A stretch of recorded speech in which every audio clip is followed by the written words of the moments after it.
अभी राज को हुए 2 साल भी नहीं हुए थे कि पूरे विश्व में कोरोना का कहर छा गया। अंजनी के मम्मी पापा दोनों का काम छूट गया। उनके ज़्यादातर पड़ोसी सब गांव चले गए। बहुत सोच विचार के बाद अंजनी का परिवार भी गांव चला गया। वापिस आना ही पड़ा। 3 बच्चों की जिम्मेदारी और घर के खर्चों के चलते उनकी जमा पूंजी खत्म होने लगी। हालात से परेशान होकर अंजनी के पापा ने शराब पीना शुरू कर दिया। अब तो हालात और बद से बेहद खराब होने लगे।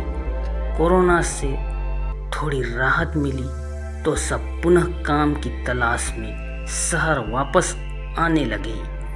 अंजनी और उसका परिवार भी लौट आया, पर जब समय खराब चल रहा हो तो अपना साया भी साथ छोड़ने लगता है। इस तरह से मकान मालिक ने कहा, तुम कमरे में तब रह सकोगे जब अभी के किराया देने के साथ ही पिछला भी दोगे।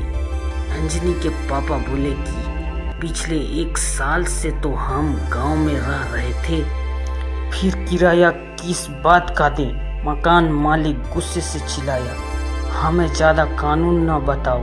1 साल से अपने सड़े हुए सामानों से हमारा कमरा घेर बैठा है और बोलते हो किराया किस बात का दूं?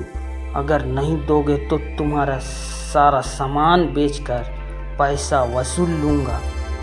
तुम दूसरा घर देखो। यह सुनकर अंजनी के मम्मी पापा बहुत गिड़गिड़ाने लगे कि घर खोल दो, हम धीरे धीरे सारा पैसा चुका देंगे।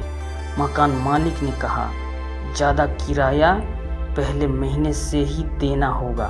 ठीक है मालिक, दोनों ने हामी भर दी। अभी घर खुले महीने भर भी नहीं हुआ था कि उसकी माँ को पता चला कि वो फिर से गर्भवती हैं। जब यह बात अंजनी के पापा को पता चला तो वो बोले, अब हम लोग और बच्चों की जिम्मेदारियां नहीं उठा पाएंगे, इसे हटा देते हैं। सोचा, पर खाने के अभाव के कारण शरीर कमज़ोर था, इसलिए कोई भी बच्चा हटाने को तैयार नहीं हुआ। जिम्मेदारी इतनी सारी और काम का ढंग नहीं मिल रहा था। पैसे के अभाव दिन प्रतिदिन बढ़ता जा रहा था।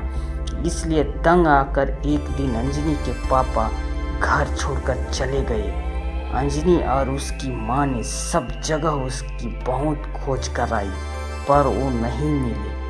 आगे पढ़ने या सुनने के लिए गरीब की बेटी भाग 5 में अंतिम भाग होगा। धन्यवाद।